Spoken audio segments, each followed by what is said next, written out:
নমস্কার বন্ধুরা, আজ আমি ঝিঙে দিয়ে দারুণ টেস্টি একটি রেসিপি শেয়ার করব আপনাদের সাথে। খেতে ভীষণ ভালো হয় আর রান্নাটা করা একেবারে সহজ ও সাধারণ। ঘরোয়া কিছু উপকরণেই তৈরি হয়ে যাবে। ভাত হোক বা রুটি, সব কিছুর সঙ্গে কিন্তু খেতে ভীষণ ভালো লাগে।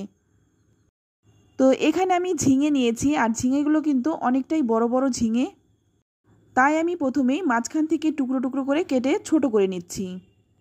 এতে করে খোসাটা কিন্তু ছাড়াতে সুবিধা হবে। তো ছোট ছোট টুকরো করে আমি খোসাগুলো ছাড়িয়ে নিচ্ছি। তো দেখুন, খোসাগুলো ছাড়িয়ে ঝিঙেটা আমি পরিষ্কার করে নিয়েছি। এবার এই ঝিঙেটা আমি কেটে নিচ্ছি। হয়তো আমার অনেক বন্ধুরা বলতে পারে, ঝিঙে আবার কাটা দেখানোর কি আছে।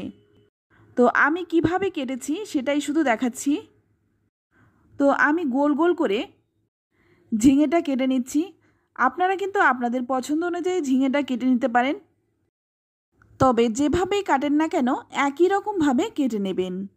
সবজি যদি একইভাবে কাটা হয় দেখতেও ভালো লাগে, আবার কিন্তু খেতেও ভালো হয়। তো এইভাবে আমি সমস্ত ঝিঙেগুলোই কেটে নিচ্ছি। ঝিঙে তো আপনারা অনেকভাবেই খেয়েছেন, তবে জানি না আপনারা এইভাবে কখনো খেয়েছেন কিনা। যদি না খেয়ে থাকেন অবশ্যই একবার এইভাবে রান্না করার রিকোয়েস্ট রইল। খেয়ে তারপর আপনারা কমেন্টে লিখে জানাবেন।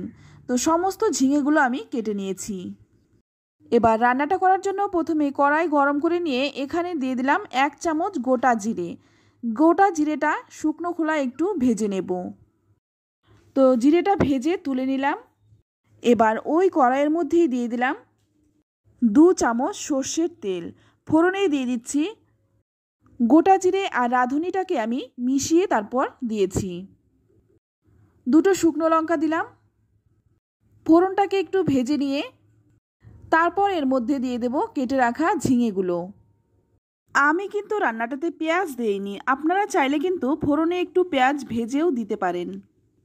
এবার একটু ভেজে নিয়েই এর মধ্যে দিয়ে দিচ্ছি 1/2 চামচ হলুদ গুঁড়ো। হলুদ গুঁড়োটা দিয়ে ভালো করে নেড়েচেড়ে মিশিয়ে নেব।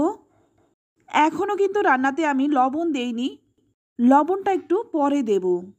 হলুদটা মিশিয়ে নিয়ে তারপর একটা ঢাকা দিয়ে 5 মিনিট রেখে দেব।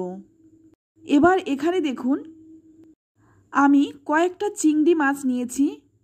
মাছগুলো কিন্তু আমি আগেই নুন হলুদ মাখিয়ে রেখেছিলাম।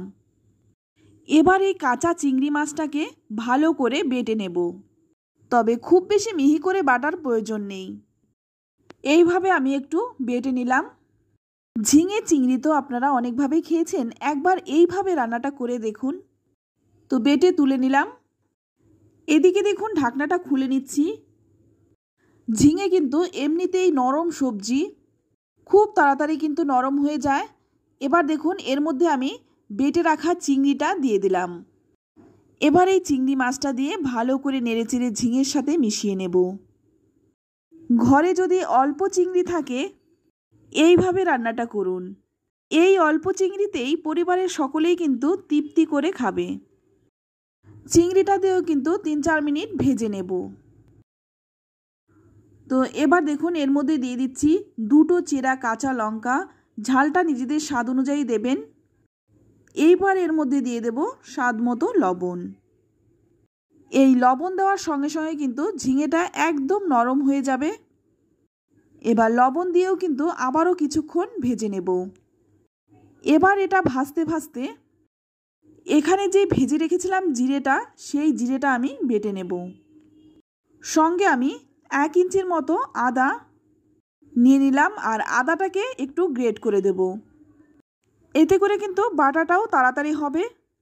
আমি কিন্তু বেশিরভাগ মশলা শিলে বেটেই রান্না করি, তাই এই মশলাটাও অল্প বলে আমি শিলেই বেটে নিচ্ছি। আপনারা কিন্তু মিক্সিতেও বেটে নিতে পারেন, যার যেভাবে সুবিধা। আর এই জিরে আর আদাটা একটু মিহি করেই বেটে নিতে হবে। তো একদম মিহি করে বেটে নিলাম। এবার তুলে নিচ্ছি। তো জিরেটা বেটে তুলে নিলাম। এবার এই বাটা জিরেটা আমি এই ঝিঙের মধ্যে দিয়ে দিচ্ছি। প্লেটটা ধুয়ে সামান্য একটু জলও দিয়ে দিলাম, যাতে করে মশলাটা খুব ভালো করে ঝিঙের সাথে মিশে যায়। এবার এই মশলাটা দিয়ে 2 মিনিটের মতো একটু ভেজে নিচ্ছি। ভেজে নিয়ে এবার দিয়ে দিচ্ছি জল। জলটা কিন্তু খুব একটা দেব না, অল্প একটু জল দিয়ে দিলাম। তারপর ভালো করে নেড়েচেড়ে মিশিয়ে নেব ঝিঙের সাথে। রান্নাটা কিন্তু একদমই সহজ সাধারণ, খেতে ভীষণ ভালো হয় ভাত কিংবা রুটির সাথে। এবার একটা ঢাকা দিয়ে 5-6 মিনিট রেখে দেব। তো 5 মিনিট পর দেখুন রান্নাটা কিন্তু প্রায় হয়েই এসছে, আর ঝিঙেও কিন্তু একদম নরম হয়ে গেছে। এবার এর মধ্যে দিয়ে দিচ্ছি সামান্য কয়েক দানা চিনি, শুধুমাত্র স্বাদটা ব্যালেন্সের জন্য। তবে যারা রান্নায় চিনি খেতে অপছন্দ করেন সেক্ষেত্রে চিনিটা বাদ দিয়ে দিতে পারেন। চিনিটা দিয়ে ভালো করে নেড়েচেড়ে মিশিয়ে নিয়ে 2 মিনিট ফুটিয়ে নিলাম। এবার নামানোর আগে দিয়ে দিচ্ছি 1 মুঠো ধনেপাতা। যেহেতু এই রান্নাটায় খুব একটা মশলা পড়েনি তাই ধনেপাতাটা দিলে খেতে কিন্তু ভালো লাগে। ভালো করে নেড়েচেড়ে মিশিয়ে নিয়ে এবার নামিয়ে নিচ্ছি। গরম গরম ভাত হোক বা রুটি যেটাই খান না কেন সব কিছুর সাথেই অসাধারণ লাগে। তো বন্ধুরা, রেসিপিটি কেমন লাগলো অবশ্যই কমেন্টে লিখে জানাবেন। আর একটা কথা, আমি কিন্তু রান্নাটায় পেঁয়াজ দিইনি, আপনারা কিন্তু চাইলে অবশ্যই দিতে পারেন। আর যারা রান্নায় পেঁয়াজ পছন্দ করেন না তারা কিন্তু এইভাবে রান্নাটা করতে পারেন, খেতে ভীষণ ভালো হয়। আমার মুখের কথাই নয়, আপনারা একবার রান্নাটা করুন তারপর কমেন্টে লিখে জানান। তো আজকের এই রান্নাটা আপনাদের কেমন লাগলো অবশ্যই কমেন্টে জানাবেন। ভালো লাগলে লাইক কমেন্ট শেয়ার করবেন।